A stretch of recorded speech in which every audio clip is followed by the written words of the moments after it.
ты ветер, блин. А это как эти едут, да. Нихуя подстава.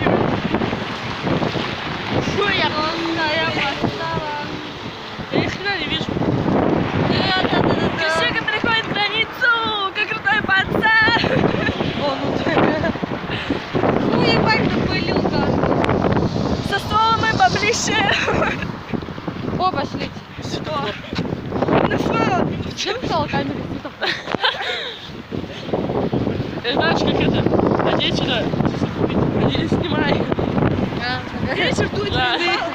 Надо руку, знаешь, как селфи палка. Фу, блядь, напылил, мне в глаз попал. Да, вот так вот, да, типа.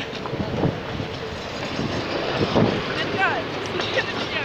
Нет. Ты смотри. Я глаза. Скинь ее в этот, в Инстаграм. Я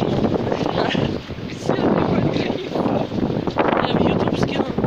Да, я только на Ютубе. Плюс подписчик, блин. Тебе только на ютубе посвящаться. Пошла. Слышь, Я в инстаграме даже никто не лайкает. и пизди меня, Я вообще там нет. Я живу прекрасно. вот именно, тебя там нет, и ты живешь прекрасно. Так что молчи. Ну нахуй мне этот инстаграм? Сама, блядь, надо новый телефон, напишу, что Инстаграм. Ты нахуя? Включился, когда Диана живет без Инстаграма. У меня контакт есть. Она есть ВКонтакте, понимаете, всемирная сеть И в явно не для и в обезьян. Одноклассниках.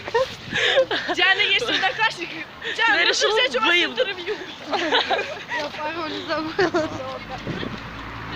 Можно взять у вас интервью? Пароль. От чего?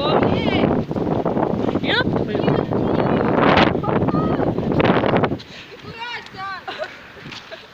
Фу, ты орешь, что ли? А ты не потом пройти не могла?